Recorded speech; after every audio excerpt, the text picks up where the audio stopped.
Salam sejahtera bagi anak-anak sekalian. Hari ini kita akan belajar dari perumpamaan tentang anak yang hilang yang terambil dari Lukas pasal yang ke-15. Secara khusus saya mengambil dari ayat 17 hingga ayat 24 yang berbunyi demikian.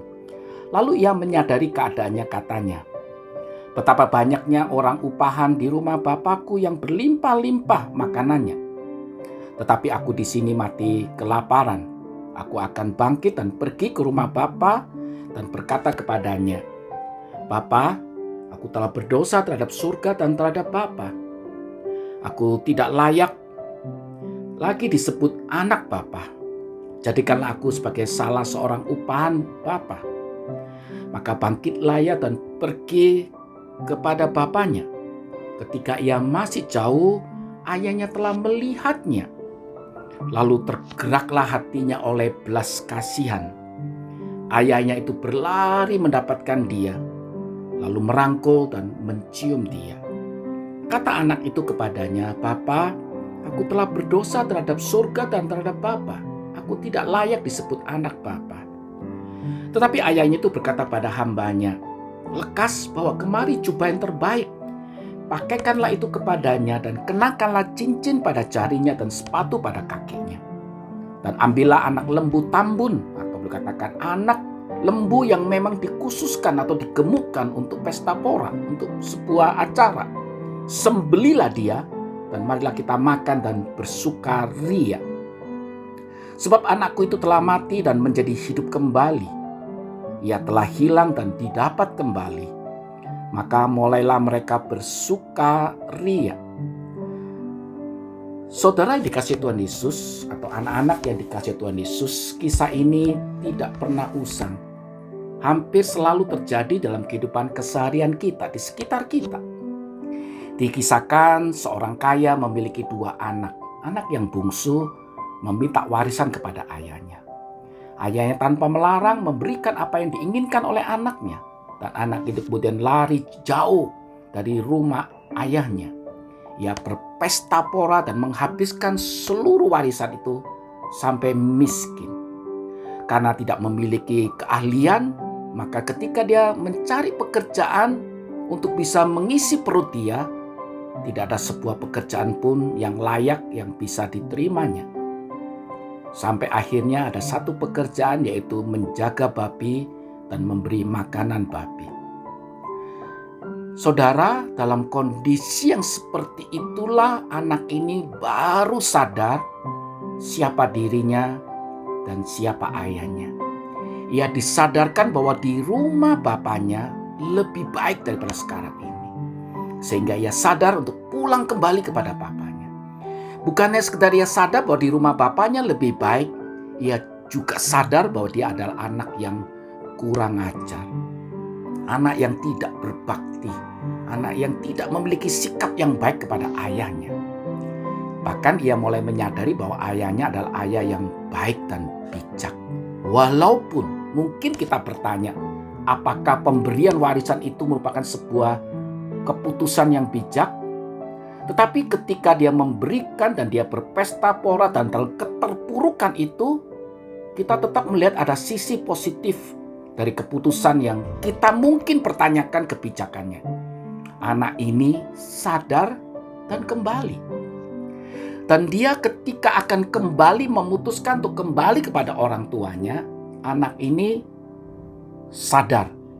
Ia harus siap menanggung rasa malu.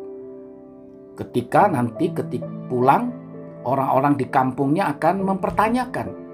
Mungkin akan berkata kasak-kusuk, anak yang kurang ajar, anak yang tidak tahu diri, yang menghabiskan warisan dan kembali lagi minta warisan, minta dipelihara. Bukan hanya sekedar menanggung malu, tetapi ia juga siap untuk ditolak. Tetapi firman Tuhan dalam ayat 20 katakan, ketika masih jauh, ayahnya itu berlari mendapatkan dia. Anak-anak dikasihi Tuhan Yesus, adat orang Yahudi tidak mungkin berlari tanpa mengangkat jubah dia. Memang cara berpakaian zaman dahulu dengan kita sekarang ini berbeda. Kita pakai celana panjang, tapi zaman dulu tidak. Semuanya bentuk jubah dan di bawah tumit. Baju yang seperti itu tidak mungkin untuk berlari. Maka ketika dia berlari, dia harus mengangkat jubahnya. Dan ketika dia mengangkat jubahnya dan kakinya terlihat, itu adalah sebuah hal yang tidak sopan. Tidak diperbolehkan oleh adat orang Yahudi. Tetapi dia sengaja memperlakukan itu supaya apa? Semua orang akan fokus kepada dirinya sehingga tidak melihat kepada anaknya. Dia menutupi rasa malu anaknya dengan mempermalukan dirinya. Sungguh luar biasa. Bukan hanya sekedar itu, ayahnya bahkan merangkul, mencium sebuah bahasa tubuh yang menyatakan, aku menerima keadaan apapun. Sampai baumu pun, bau yang tidak nyaman pun saya peluk kamu. Sungguh luar biasa. Dua hal yang dilakukan oleh ayahnya, menutupi rasa malu, menerima anak ini, bahkan kemudian menjelaskan kepada kakaknya apa yang terjadi kepada adiknya itu. Anak-anak yang dikasihi Tuhan Yesus, ayahnya kemudian berkata, sebab anakku itu telah mati dan menjadi hidup kembali. Ini untuk meredakan kakaknya. Ayahnya sengaja meng-backup adiknya di depan kakaknya. Ya, adikmu sudah pulang kembali. Seharusnya kamu senang akan hal ini. Anak-anak yang dikasihi Tuhan Yesus, sesungguhnya ini sesuatu yang tidak mudah. Anak bungsu itu tentu sadar bahwa kakaknya pasti akan marah dan kesal, dan memang terjadi seperti itu. Seolah-olah ayahnya menyambut kembali dengan pakaian dan jubah, sandal, itu tanda memberikan dia kembali kepada posisi seperti sebelum dia melakukan kesalahan ini. Sesuatu yang diprotes oleh kakaknya. Anak-anak yang dikasihi Tuhan Yesus, engkau di posisi mana sesungguhnya? Apa engkau di posisi anak bungsu yang tidak tahu diri, yang sengaja mempermalukan ayahnya, bahkan menolak kehadiran ayahnya, menolak dan bahkan pergi jauh-jauh, yang menyatakan bahwa sebenarnya aku nggak mau dijaga oleh ayahku lagi. Aku tidak mau diawasi oleh orang tuaku. Aku tidak mau diatur lagi oleh orang tuaku. Dan ketika dia menyatakan diri untuk jauh daripada orang tua, bukankah sebenarnya dia menyatakan dirinya, aku akan rusak? Di mana engkau berada? Apakah kau di posisi sebagai anak bungsu yang tidak mau diatur? Pengaturan orang tua itu tidak baik. Pengaturan orang tua itu selalu menjengkelkan. Tetapi kisah ini menyatakan bahwa ketika kita jauh dari para orang tua yang sebenarnya baik itu untuk kita, malah sebenarnya menjerumuskan kita. Ataukah kita di posisi anak sulung? Seolah-olah menyatakan, Papa, aku tidak pernah salah. Papa, aku tidak pernah mengecewakan engkau. Papa, aku selalu taat kepadamu. Aku anak baik. Kenapa engkau mempermalukan aku saat ini? Kenapa engkau tidak menyambut diriku seperti menyambut adikku?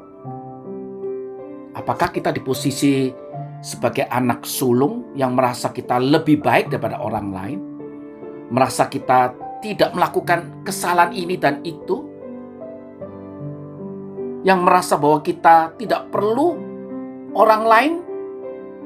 Saudara, bukankah anak sulung ini sebenarnya juga menunjukkan bahwa dia tidak perlu siapa-siapa. Yang penting saya baik. Yang penting saya tidak pernah melanggar aturan ini dan itu. Saya orang baik. Saya tidak butuh Tuhan. Seolah-olah seperti itu. Sekali lagi saya tanya, hai anak-anak, engkau ada di posisi anak bungsu atau anak sulung? Di posisi manapun engkau berada, setiap kita harus kembali kepada Bapa.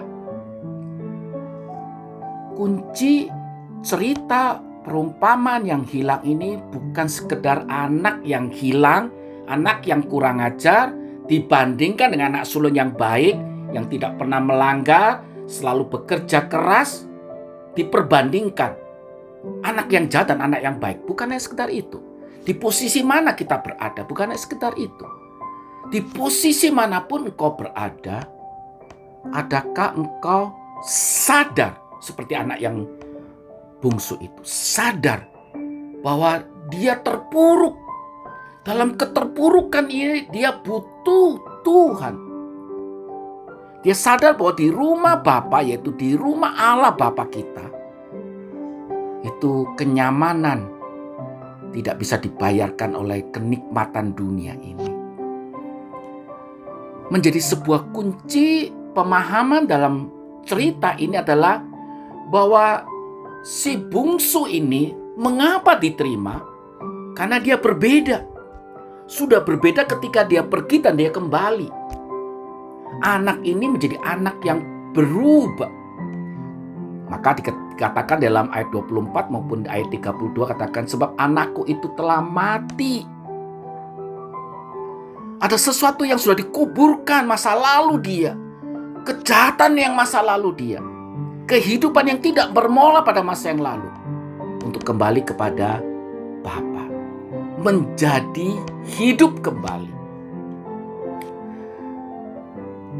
Perumpamaan ini mengingatkan pada setiap saya maupun saudara bahwa ia menjadi baru. Sehingga dikatakan, aku telah berdosa terhadap Bapa. Aku tidak layak disebut anakmu. Berilah aku tempat di antara para pelayan. Sebab dia rasa bahwa jadi pelayan bapaknya pun lebih baik daripada kondisi pada waktu dia jauh daripada orang tuanya. Ketika dia makan makanan babi itu. Inilah cara berpikir yang berbeda. Inilah yang kemudian ayahnya bisa merangkul dan memeluknya karena anak ini memiliki cara berpikir yang berbeda ketika dia pergi dan dia kembali. Anak-anak yang dikasihi Tuhan Yesus, setiap kita, baik engkau anak yang taat maupun engkau anak yang tidak taat, baik engkau yang berdosa maupun yang tidak merasa berdosa, kita semua harus merasakan kesadaran seperti anak bungsu ini. Sadar siapa dirinya. Dia butuh Tuhan Yesus. Dia butuh untuk diubahkan cara berpikir, cara hidup dia. Anak ini, yang bungsu ini berubah. Tetapi yang sulung belum berubah. Mari saya ajak setiap kita sadar kita harus memiliki kehidupan yang baru. 2 Korintus pasal 5 ayat 17 katakan, barang siapa yang percaya kepadaku, yang menjadi ciptaan yang baru. Yang lama itu hidup yang penuh dengan keegoisan, hidup untuk mau menang sendiri, selalu mau diperhatikan terlebih dahulu, tidak mau kalah. Dan sikap-sikap yang lama itu dikatakan telah hilang dan yang baru itu datang. Anak-anak yang dikasihi Tuhan Yesus, adakah yang baru itu telah engkau kenakan? Dikatakan sebagai jubah yang perlu kita kenakan setiap hari dalam hidup kita. Mari kita terus bertumbuh di dalam Tuhan, terus diubahkan supaya kita menjadi anak-anak Tuhan yang memiliki cara berpikir seperti Tuhan, mengerti akan apa yang menjadi kehendak Tuhan dalam hidupmu, bukan sekedar pintar, pandai, taat, dengar-dengaran orang tua atau dengar-dengaran para guru-guru kita. Tetapi kita perlu taat dan mendengar apa yang Tuhan inginkan dalam hidupmu. Sehingga engkau ketika keluar dari dunia pendidikan, engkau menjadi anak yang sungguh menyenangkan Tuhan yang menciptakan engkau, yang melahirkan engkau melalui orang tuamu. Tuhan Yesus memberkati setiap kita. Mari kita berdoa. Tuhan, inilah setiap kami. Kami mungkin seperti anak bungsu yang selalu tidak pernah berbuat kebaikan, selalu melakukan hal-hal yang mendukakan orang tua kami, mendukakan mungkin guru kami, mendukakan teman-teman kami, saudara kami, bahkan mendukakan Engkau. Atau kami mungkin seperti anak sulung yang baik, tidak pernah melakukan kesalahan, taat aturan.